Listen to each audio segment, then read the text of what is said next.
সম্পদ ধ্বংসকারীদের বিচার দেশবাসীকেই করতে হবে, ক্ষতিগ্রস্ত মিরপুর 10 মেট্রো রেল স্টেশন পরিদর্শন শেষে প্রধানমন্ত্রী। কারফিউ শিথিলে স্বাভাবিক হচ্ছে জনজীবন, অফিস আদালত ব্যাংক পাড়ায় ভিড়, বিভিন্ন জেলায় স্বল্প দূরত্বে ট্রেন চলাচল শুরু। স্থবির আখাউড়া স্থলবন্দর, সহিংসতা কারফিউ সরবরাহ কমায় পণ্য রপ্তানি নেমেছে অর্ধেকে, দ্রুতই স্বাভাবিক হওয়ার আশা। দুর্বৃত্তদের হামলায় ক্ষতিগ্রস্ত স্থাপনা পরিদর্শনে রংপুরের স্বরাষ্ট্রমন্ত্রী, বৈঠক করবেন আওয়ামী লীগ নেতা কর্মীদের সঙ্গেও। এবং জনপ্রিয় সঙ্গীত শিল্পী শাফিন আহমেদ আর নেই, যুক্তরাষ্ট্রের একটি হাসপাতালে মারা যান তিনি, সংস্কৃতি অঙ্গনে শোকের ছায়া। দেখছিলেন শিরোনাম সংবাদ দুপুরের, সঙ্গে আছে আমি জেসিকা আবেদিন। এবারে বিস্তারিত। আজও ঢাকায় সকাল 10টা থেকে বিকেল 5টা পর্যন্ত কারফিউ শিথিল করা হয়েছে। সড়কে ফিরেছে রাজধানী।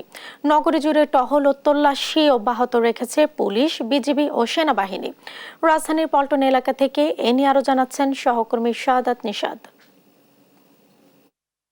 কারফিউর পঞ্চম দিনের মতো রাজধানীর আজকের যদি পরিস্থিতি আমরা একটু জানানোর চেষ্টা করি, আমরা এই মুহূর্তে আছি রাজধানীর পল্টনে এবং সেখানকার যে অবস্থা সেটি যদি একটু দেখানোর চেষ্টা করি। আজকে কিন্তু গতকালের তুলনায় যান চলাচল অনেকটা বেড়েছে, অর্থাৎ সেক্ষেত্রে আমরা দেখেছি সকাল হওয়ার সাথে সাথে কিন্তু যাত্রী চাপও কিছুটা বেড়েছে। বিশেষ করে গতকালকে আমরা দেখেছি সকালবেলা কিছুটা স্বাভাবিক থাকলেও পরবর্তীতে কিন্তু যান চলাচলটা অনেকটাই বেড়ে যায় এবং সেক্ষেত্রে কিন্তু তীব্র যানজটেরও সৃষ্টি হয়েছে বিভিন্ন জায়গায়। এবং একই সাথে দূরপাল্লা যে যাত্রীরা রয়েছে তারাও কিন্তু যাতায়াত শুরু করেছে। এবং আরেকটি বিষয় জানিয়ে রাখি, সাধারণ মানুষের নিরাপত্তার সাথে যে আইন শৃঙ্খলা বাহিনীর যে উপস্থিতি সেটি যদি একটু দেখানোর চেষ্টা করি। আমরা পল্টনে অবস্থান করছি, সেখানেও আমরা দেখেছি যেহেতু শিথিল অবস্থা আছে কারফিউ এখন, কিন্তু সেনাবাহিনীর সরব অবস্থান রয়েছে, তারা কিন্তু সেখানে অবস্থান নিয়েছে। এবং একই সাথে আমরা দেখেছি বিজিবির অবস্থানও রয়েছে সেখানে, সাধারণ মানুষের নিরাপত্তার সাথে কিন্তু বিজিবি অবস্থান নিয়েছে এবং সেই সাথে কিন্তু তারা তাদের যে টিম সেই টিম নিয়ে পল্টনে এখানে রয়েছে। এবং সেই সাথে আমরা দেখেছি যে সাধারণ যে যান চলাচলের ক্ষেত্রে যে লেনগুলো সেগুলো ক্ষেত্রেও কিন্তু এক ধরনের নিয়ম শৃঙ্খলার মধ্যেও কিন্তু সেনাবাহিনী অনেকটা ট্রাফিকের ভূমিকায় রেখে কিন্তু তাদেরকে সেক্ষেত্রে যান চলাচলে কিন্তু সহযোগিতা করছে। এবং সেই সাথে আরেকটি বিষয় জানিয়ে রাখি, রাজধানীর যে অন্যান্য সড়কগুলো রয়েছে সেই সড়কগুলোতেও কিন্তু আমরা যান চলাচলের ক্ষেত্রে খুব স্বাভাবিক অবস্থা দেখেছি। এবং একই সাথে যেহেতু আজকে বৃহস্পতিবার অফিস সময় এখন, সেই ক্ষেত্রে অফিস সময়ের ক্ষেত্রেও আমরা যে বিষয়টি দেখেছি যে মেট্রো রেল না চললেও মতিঝিলের যে যাত্রীরা রয়েছে তারা কিন্তু সেখানে পল্টন হয়েও কিন্তু অনেকে যাচ্ছে এবং সেক্ষেত্রে কিন্তু এই সড়কটিতে এক ধরনের চাপ লক্ষ্য করা যাচ্ছে এবং অনেকটা এখনও সকাল হয়ে উঠেছে এবং সেক্ষেত্রে আমরা দেখেছি যানজটও কিন্তু বেড়েছে। আর এই দিক থেকে আমরা দেখেছি সেখানে কিন্তু পুলিশ প্রশাসনেরও কিন্তু একজন অবস্থান রয়েছে এবং তারা কিন্তু এখানে সাধারণ মানুষের নিরাপত্তার সাথে কিন্তু অবস্থান নিয়েছে। এবং সব কিছু মিলিয়ে যে পরিস্থিতি ঢাকাবাসী অর্থাৎ রাজধানী সহ সারা দেশ যে সহিংসতার যে চিত্র দেখেছিল সেই চিত্র থেকে কিন্তু অনেকটা এখন স্বাভাবিক অবস্থায় রয়েছে এবং সেক্ষেত্রে আইন শৃঙ্খলা বাহিনীর তৎপরতায় মানুষজন স্বাভাবিক জীবনে ফিরেছে, অফিস আদালত স্বাভাবিক অবস্থায় রয়েছে এবং সেই অবস্থায় কিন্তু আমরা গতকাল থেকে এখন পর্যন্ত দেখতে পাচ্ছি। তো এই ছিল রাজধানীর পল্টন থেকে আমার কাছে থাকা সবশেষ খবর। পল্টন থেকে যুক্ত ছিলেন সহকর্মী শাহাদাত নিশাদ। নারায়ণগঞ্জে কারফিউ পরিস্থিতিতে আজ থেকে স্বল্প দূরত্বে শুরু হয়েছে ট্রেন চলাচল। এ নিয়ে আরো জানাচ্ছেন সহকর্মী বিল্লাল হুসাইন। গত বৃহস্পতিবার থেকে আজকে বৃহস্পতিবার সকাল পর্যন্ত নারায়ণগঞ্জে এখনও পর্যন্ত ট্রেন চলাচলের স্বাভাবিক হয়নি। ফলে যারা নারায়ণগঞ্জ থেকে রাজধানীর বিভিন্ন জায়গাতে ট্রেনে করে যাতায়াত করেন তারা কিন্তু এখন সেটি করতে পারছেন না এবং যানবাহন চলাচলও কিন্তু গত 3 দিন ধরে শুরু হলেও পুরোপুরি স্বাভাবিক হয়নি। এতে করে কিন্তু যারা যাত্রী রয়েছেন তারা কিন্তু অনেকটাই ভোগান্তিতে রয়েছেন। এর বাইরে যারা নারায়ণগঞ্জে আসেন তারাও কিন্তু আজকে এই ট্রেনে করে আজকে পর্যন্ত আসতে পারছেন না। আমাদেরকে নারায়ণগঞ্জের রেল স্টেশনের যিনি স্টেশন মাস্টার খাজা সুজন জানিয়েছেন দুপুরের পরে ট্রেন চালু হওয়ার কথা রয়েছে যদি সব কিছু স্বাভাবিকভাবেই যেভাবে চলছে সেই পরিস্থিতি থাকে।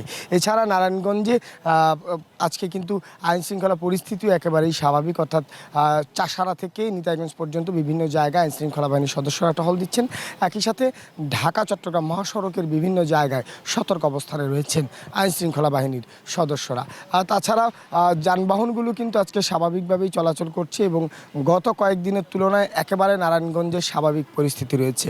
আপনি জানেন যে নারায়ণগঞ্জ শিল্পাঞ্চল, ফলে এখানে প্রচুর মানুষের বসবাস রয়েছে এবং সাধারণ মানুষ যারা বিভিন্ন কলকারখানা, পোশাক কারখানায় কাজ করেন, তারা কিন্তু প্রতিদিনের মতো আজকে তাদের কর্মস্থলে যোগদান করেছেন। তো বলা যায় গত কয়েকদিনের তুলনায় আজকে নারায়ণগঞ্জে একেবারেই স্বাভাবিক পরিস্থিতি রয়েছে এবং হয়তো দুপুরের পরে নারায়ণগঞ্জে ঢাকা নারায়ণগঞ্জ রেলপথে ট্রেন চলাচল শুরু হতে পারে। এবং আরেকটি বিষয় জানিয়ে রাখতে চাই, এই ঢাকা নারায়ণগঞ্জ রেলপথে প্রতিদিন 16 জোড়া করে ট্রেন চলাচল করে এবং এই ট্রেনে করে প্রায় কয়েক লাখ মানুষ কিন্তু ঢাকা নারায়ণগঞ্জ রোডে যাতায়াত করতেন। তো এই পরিস্থিতি আমার কাছে আজকে এখন পর্যন্ত নারায়ণগঞ্জের। নারায়ণগঞ্জ থেকে জানাচ্ছিলেন সহকর্মী বিল্লাল হোসাইন। এক সপ্তাহ ধরে চলা অস্থিরতায় স্থবির হয়ে পড়েছে ব্রাহ্মণবাড়িয়ার আখাউড়া স্থলবন্দর। গেল 5 দিনে এ বন্দর দিয়ে ভারতে পণ্য রফতানি নেমেছে অর্ধেকে, কমেছে রফতানি আয়। ব্যবসায়ীরা জানান, গেল কয়েকদিনে নামমাত্র মাছ ও সিমেন্ট ছাড়া রফতানি হয়নি অন্য কোনো পণ্য। সহকর্মী মেহেদিনুর পরশের তথ্যচিত্রে আরও জানাচ্ছেন আপন অপু। প্রাণচাঞ্চল্যে ভরা দেশের ব্যস্ততম স্থলবন্দর আখাউড়ায় এক সপ্তাহ ধরে নেই কোনো ব্যস্ততা। কোটা আন্দোলন ঘিরে সহিংসতা ও অস্থিতিশীলতায় নেমেছে স্থবিরতা। স্বাভাবিক সময়ে এই বন্দর দিয়ে প্রতিদিন প্রায় $2 লাখ মূল্যের হিমায়িত মাছ, রড, সিমেন্ট, প্লাস্টিক পণ্য ও ফার্নিচার সহ অন্তত 15 থেকে 20 ধরনের পণ্য রপ্তানি হতো ভারতে। দেশ জুড়ে কারফিউ ও চলমান অস্থিরতায় গেল 5 দিনে এ বন্দর দিয়ে ভারতে গেছে নামমাত্র পণ্য। ইন্টারনেট না থাকায় 20 জুলাই থেকে 24 জুলাই পর্যন্ত ম্যানুয়ালি তথ্য লিপিবদ্ধ করে রপ্তানি হয় 53 টন মাছ ও 70 টন সিমেন্ট। এতে রপ্তানি আয় এসেছে প্রায় 1,65,00,000 টাকা, যা স্বাভাবিক সময়ের তুলনায় অর্ধেকেরও কম। আগে এই বন্দর দিয়া ট্রাক অনেক গাড়ি গেছে, আর এখন বর্তমানে আমরা 2-3 মাসের গাড়ি শুধু আসতেছি। 4-5 দিন ধরে তো আমাদের এই যেখান থেকে ম্যানুফ্যাকচারার তারা যেখান থেকে মালটা আসলে লুট দিবে, সেখান থেকে তো সেরকম পরিস্থিতি হচ্ছে না যে তারা মালটা লুট করবে। আন্দোলনের পর থেকে আমাদের ব্যবসা প্রায় স্থবির হয়ে গেছে, আমাদের এখানে ব্যবসা নেই। C&F অ্যাসোসিয়েশনের নেতারা জানান, বিভিন্ন এলাকা থেকে বন্দরে পৌঁছাতে পারেনি রপ্তানি পণ্যবাহী গাড়ি, তাই কমেছে রপ্তানি।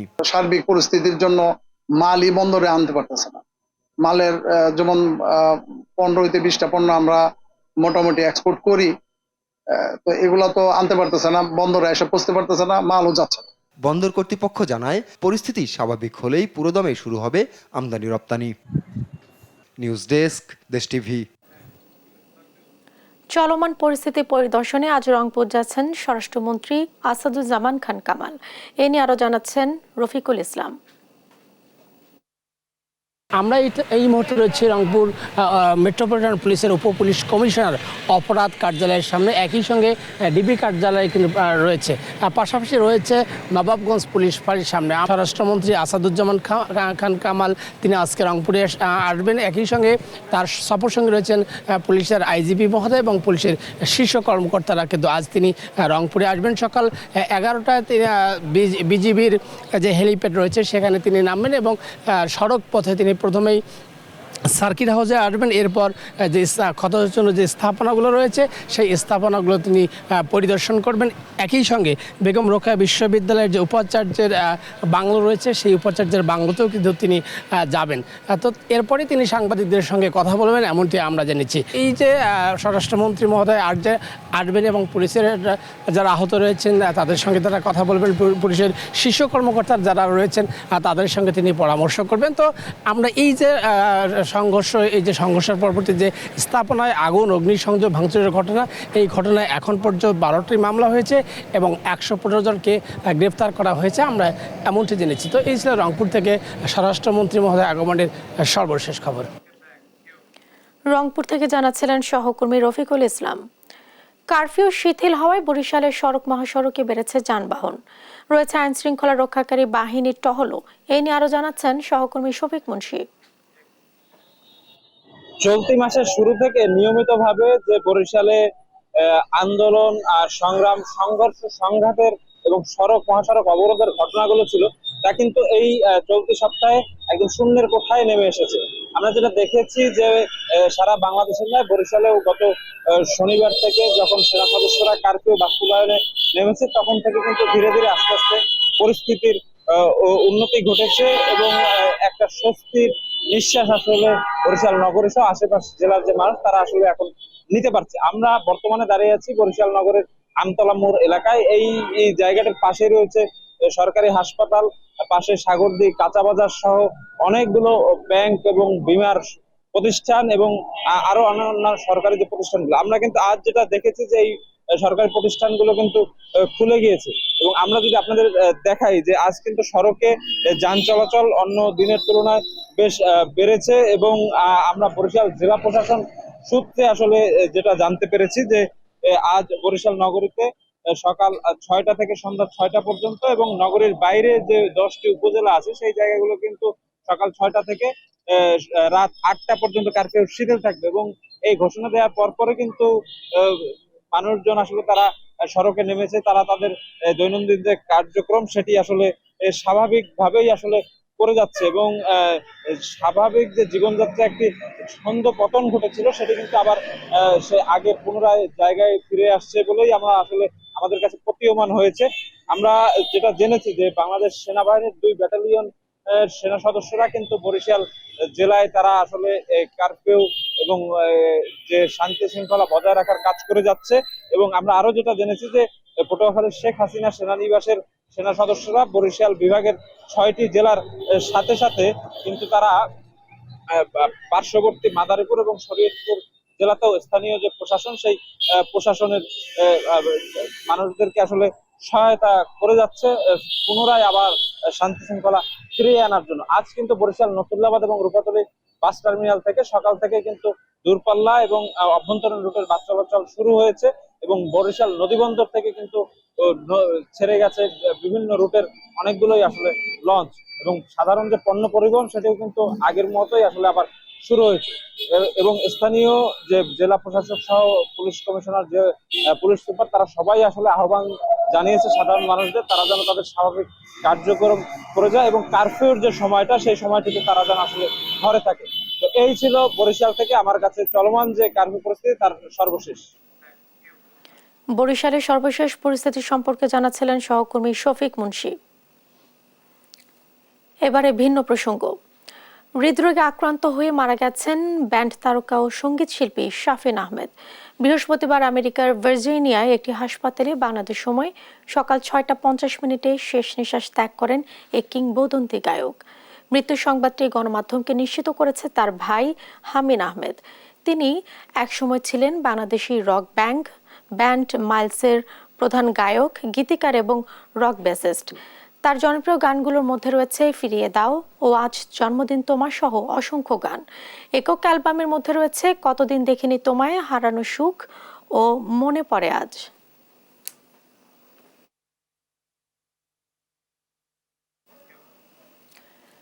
একুশে পদক ও বাংলা একাডেমি পুরস্কারপ্রাপ্ত শিক্ষাবিদ অধ্যাপক ডক্টর মাহবুবুল হক মারা গেছেন।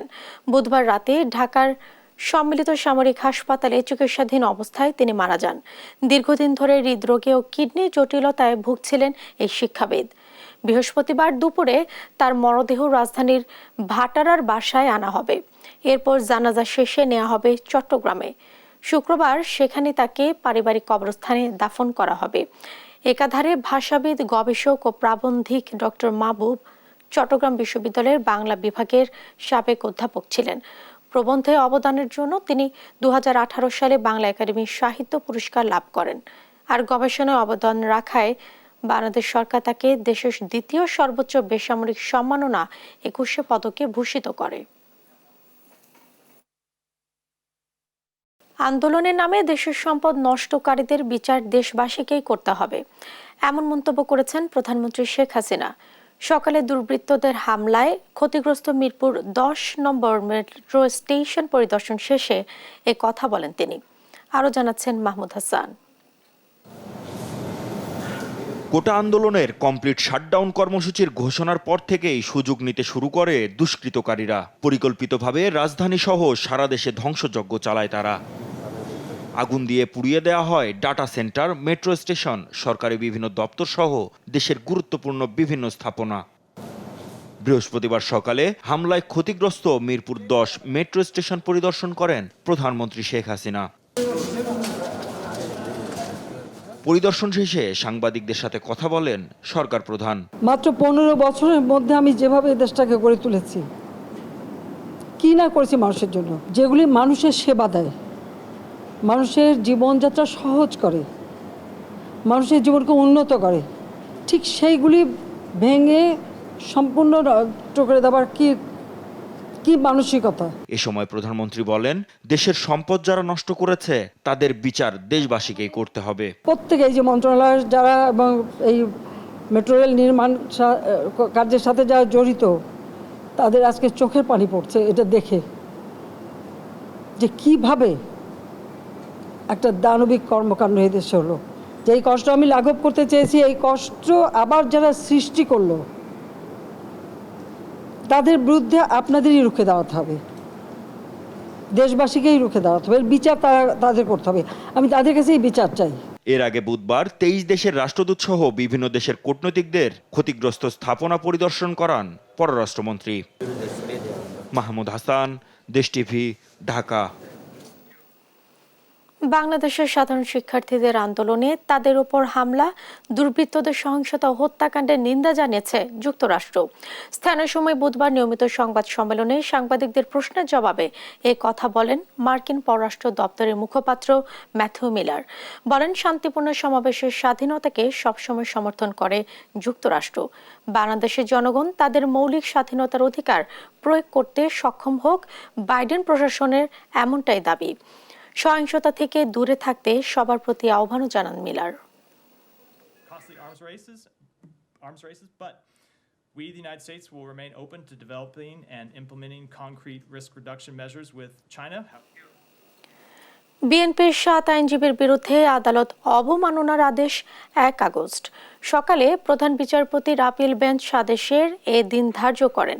অভিযোগ ওঠা আইনজীবীরা হলেন বিএনপির আইন বিষয়ক সম্পাদক ব্যারিস্টার কায়সার কামাল, ফোরামের সভাপতি সাবেক attorney general AJ Mohammad Ali, বিএনপির নির্বাহী কমিটির সদস্য advocate Fatema Nasrin Munni, advocate Abdul Jabbar Bhuiyan, barrister Ruhul Quddus Kajal, advocate Mohammad Mahbubur Rahman Khan ও অ্যাডভোকেট গাজী মোহাম্মদ কামরুল ইসলাম সজল। সুপ্রিম কোর্টের আপিল বিভাগের 2 বিচারকের পদত্যাগ দাবি করে সংবাদ সম্মেলনে মিছিল সমাবেশ করায় বিএনপিপন্থী এর 7 আইনজীবীকে আদালত অবমাননার ব্যাখ্যা দিতে বলেন আপিল বিভাগ।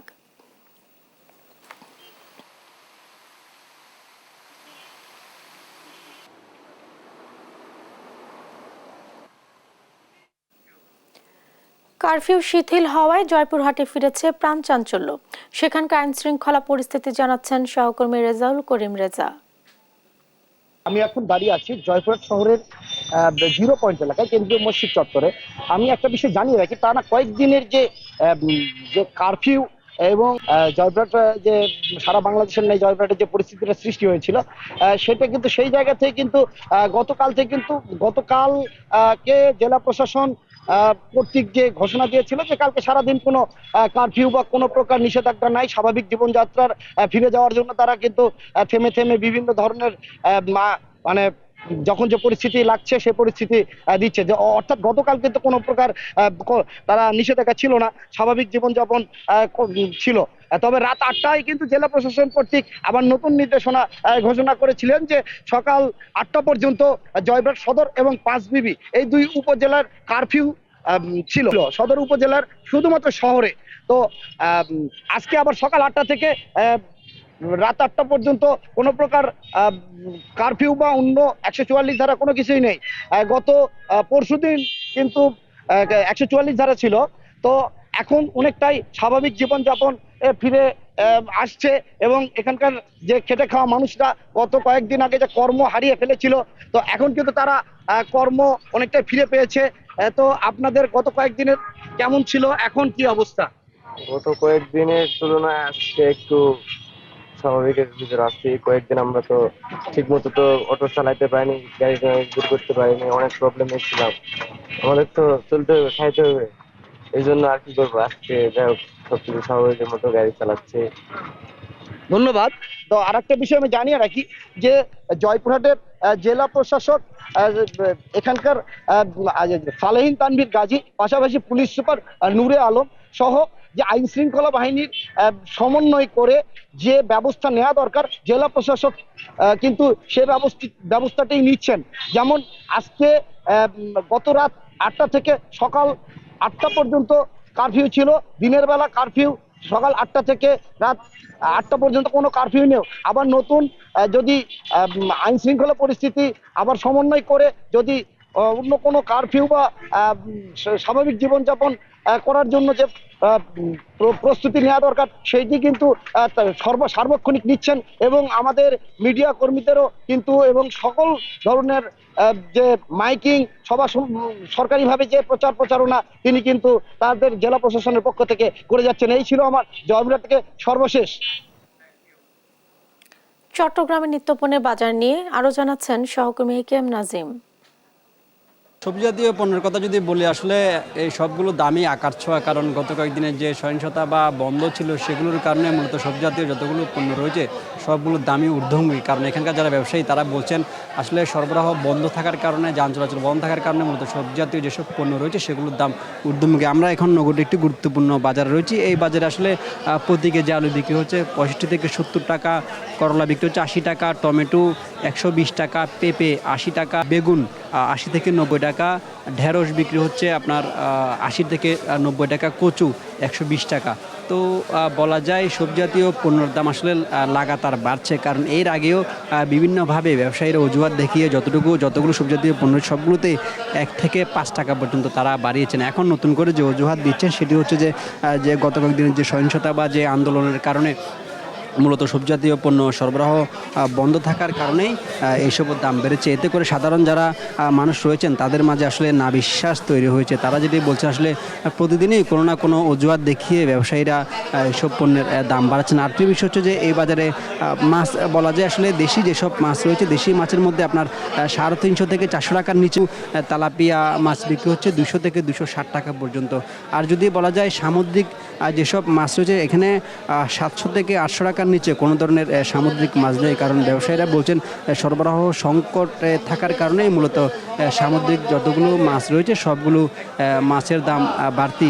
আর এই বাজারে আমরা যেটি দেখেছি ইলিশ মাছ পাওয়া যাচ্ছে, কিন্তু এখানে 1 কেজি ওজনের যেসব ইলিশ মাছ রয়েছে সেগুলোও আপনার 2200 থেকে 2500 টাকার মধ্যে, কারণ এই ব্যবসায়ীরা বলছেন আসলে কারণে মূলত সামুদ্রিক মাছ সহ দেশীয় যেসব মাছ রয়েছে সেগুলোর দাম বাড়ছে। নিম্ন আয়ের যেসব মানুষ রয়েছেন তারা আসলে দিন দিন তাদের থেকে মাছ বলতে গেলে একরকম হারিয়ে যাচ্ছে। আর এই দাম বাড়তির কারণে আসলে সাধারণ মানুষের মাঝে এক ধরনের নাবিশ্বাস তৈরি হয়েছে। একটি বিষয় হচ্ছে যে এখানে ব্রয়লার মুরগি বিক্রি হচ্ছে 280 থেকে 300 টাকার করে, এবং দেশীয় মুরগি যেটি রয়েছে সেটি বিক্রি হচ্ছে আপনার 600 থেকে 750 টাকা পর্যন্ত, এবং গরুর মাংস বিক্রি হচ্ছে 800 থেকে 750 টাকা, তেমনি ছাগলের মাংস বিক্রি হচ্ছে আপনার 1100 থেকে 700 টাকা পর্যন্ত। সব মিলিয়ে বলা যায় আসলে সবজি জাতীয় পণ্য, মাছ, মাংস আসলে এগুলোর দাম ঊর্ধ্বগতি, এগুলো কোনোভাবেই নিয়ন্ত্রণ করা যাচ্ছে না। তাই সাধারণ যারা ভোক্তা রয়েছে তারা যেটি বলছেন এসব নিয়ন্ত্রণ করতে হলে আসলে ভোক্তা অধিকার সহ যতগুলো সরকারের সংস্থা রয়েছে যারা বাজার তদারকি করেন তারা যেন এগুলোর বিষয়ে পদক্ষেপ নেন। মৌসুমের শুরুতে অনাবৃষ্টি আর খরায় পড়লেও পর্যাপ্ত বৃষ্টিতে ঘুরে দাঁড়িয়েছে চা শিল্প। নতুন কুড়িতে ভরে উঠেছে চা বাগান। পরিবেশ অনুকূলে থাকলে লক্ষ্যমাত্রা ছাড়িয়ে যাবে বলছেন সংশ্লিষ্টরা। অন্যদিকে বেশি পাতা উত্তোলন করতে পারায় শ্রমিকদের আয় বেড়েছে প্রায় দ্বিগুণ। হবিগঞ্জ থেকে আমির হামজার পাঠানো তথ্যচিত্রে টুম্পা আফরোজের ডেস্ক রিপোর্ট। দৃষ্টি জুড়ে শুধুই চা বাগানের সবুজ শ্যামল চিরচেনা রূপ। 2টি পাতা আর 1টি কুড়িতে ভরে উঠেছে বাগান। পরম যত্নে পাতা তুলছেন শ্রমিকেরা। চলতি বছর সারা দেশে চা উৎপাদনের লক্ষ্যমাত্রা 10 কোটি 80 লাখ কেজি ধরা হলেও মৌসুমের শুরুতে কাঙ্ক্ষিত লক্ষ্যমাত্রা অর্জন হয়নি। তবে মে মাসের শুরুতে পর্যাপ্ত বৃষ্টি হওয়ায় বাগানগুলোতে 30% পর্যন্ত উৎপাদন বেড়েছে। পর্যাপ্ত বৃষ্টিপাতে উৎপাদন বাড়ার সাথে সাথে বেড়েছে চায়ের গুণগত মান। আগামী 3 মাস অনুকূল পরিবেশ থাকলে লক্ষ্যমাত্রা ছাড়িয়ে যাওয়ার আশা সংশ্লিষ্টদের। মে মাসের শেষের দিকে থেকে জুন মাসে ভালো বৃষ্টি পাওয়ার পরের থেকে উৎপাদন অনেক বেড়ে গেছে। হবিগঞ্জের মধ্যে আমাদের বাগানে আমরা এই জুন মাসে প্রায় 4 লাখ কেজি পাতা উৎপাদন বেশি করছি। খরার একটা প্রভাব ছিল, সেই প্রভাব থেকে আমরা কাটিয়ে উঠেছি। এখন আমরা উৎপাদন লক্ষ্যে আশা করি পৌঁছতে পারবো। যদি পরবর্তী এই আবহাওয়াটা সেই রূপ থাকে, অনুকূলে থাকে। বৃষ্টিতে বাগানগুলো নতুন কুড়িতে ভরে যাওয়ায় আয় বেড়েছে শ্রমিকদের। নিয়ম অনুযায়ী 24 কেজি পাতা তোলার বিপরীতে 170 টাকা পেতেন তারা। এর অতিরিক্ত পাতা তুললে কেজি প্রতি বাড়ে 5 টাকা করে। বর্তমানে শ্রমিকরা 70 থেকে 80 কেজি করে পাতা তুলতে পারছেন। এতে তারা দৈনিক অতিরিক্ত আয় করছেন 250 টাকা পর্যন্ত। আমরা 24 কেজি দিলে আমাদের রোজ হইল 170 টাকা, আর 24 কেজি দিয়া যদি আমি বেশি দিই 10 কেজি কিংবা 12 কেজি, এটা 4 টাকা কেজি আমাদেরকে দেয়। এক্সট্রা পয়সা মানে বেশি, আমরা যেদিন আমরা টেস্ট তলব দেই না সপ্তাহে যে বৃহস্পতিবারে, এই সময় আমরা বেশি টাকা পাই, এই সময় একটু আনন্দ লাগে। এখন বৃষ্টির পরে বাগান পরিবর্তন হয়েছে, বাগান সবুজ হয়েছে, পাতিও বাড়ছে, বাগানে আয়ও বাড়ছে। হবিগঞ্জ জেলায় 28টি বাগান নিয়ে গড়ে ওঠা লস্করপুর ভ্যালির 1,25,00,000 কেজির লক্ষ্যমাত্রা ছাড়িয়ে যাওয়ার আশা সংশ্লিষ্টদের। নিউজ ডেস্ক, দেশ টিভি। এবার আন্তর্জাতিক প্রসঙ্গ। গাজায় যুদ্ধ শেষ হওয়ার পর মধ্যপ্রাচ্যে নতুন জোট গড়তে চায় ইসরায়েল, যার নাম হতে পারে আব্রাহাম জোট। স্থানীয় সময়ে বুধবার মার্কিন কংগ্রেস ভাষণ দেওয়ার সময় এ কথা বলেন ইসরায়েলি প্রধানমন্ত্রী নেতানিয়াহু। এদিকে নেতানিয়াহুর ভাষণ চলাকালে ক্যাপিটালের বাইরে জড়ো হয়ে অবিলম্বে গাজার যুদ্ধবিরতির আহ্বান জানায় হাজারো বিক্ষোভকারী। আরও জানাচ্ছেন দেওয়ান মোবাশ্শিরা হোসাইন।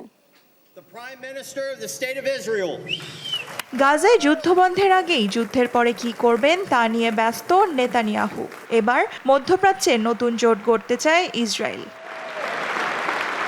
স্থানীয় সময় বুধবার ওয়াশিংটনে মার্কিন কংগ্রেসের যৌথ অধিবেশনে দেয়া এক ভাষণে এই আহ্বান জানান তিনি। ভাষণে নেতানিয়াহু বলেন, যুক্তরাষ্ট্র ও ইসরায়েল মধ্যপ্রাচ্যে নতুন জোট গড়তে পারে, যার নাম হতে পারে আব্রাহাম জোট। সেই সঙ্গে সংশ্লিষ্ট অন্যান্য দেশগুলোকে এ জোটে যুক্ত হওয়ার আহ্বানও জানান। Would be a natural extension of the groundbreaking Abraham Accords. আমি যে নতুন জোটের কথা ভাবছি তা হবে আব্রাহাম অ্যাকর্ডের সম্প্রসারণ। এটি ইসরায়েল এবং কিছু আরব দেশের মধ্যে শান্তি স্থাপন করেছিল। এর সাথে মিল রেখে নতুন এই জোটের নাম দিতে চায় আব্রাহাম জোট। I think we should call it the Abraham Alliance. গাজায় চলমান যুদ্ধ জিইয়ে রাখতে ইসরায়েলকে সহায়তা করার জন্য প্রেসিডেন্ট জো বাইডেনকে ধন্যবাদ জানান তিনি।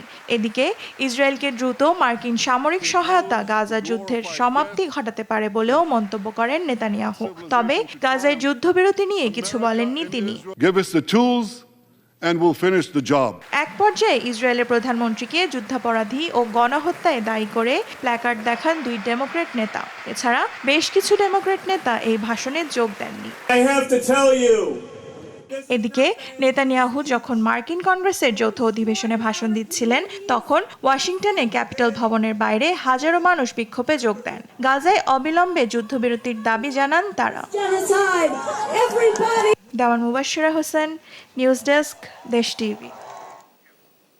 যুক্তরাষ্ট্রের নর্থ ক্যারোলিনাতে এক সড়ক দুর্ঘটনায় নিহত অন্তত 5 জন। সোমবার অঙ্গরাজ্যটির উইলসন কাউন্টিতে ঘটে ভয়াবহ দুর্ঘটনা। খবর পেয়ে দ্রুত ঘটনাস্থলে পৌঁছায় পুলিশ, উদ্ধার করে মরদেহগুলো। একাধিক যানবাহনের মুখোমুখি সংঘর্ষে এ দুর্ঘটনা বলছে স্থানীয় গণমাধ্যম। প্রাণহানির কারণ সম্পর্কে এখনো স্পষ্ট কিছু জানায়নি পুলিশ, তবে এর তদন্ত চলছে।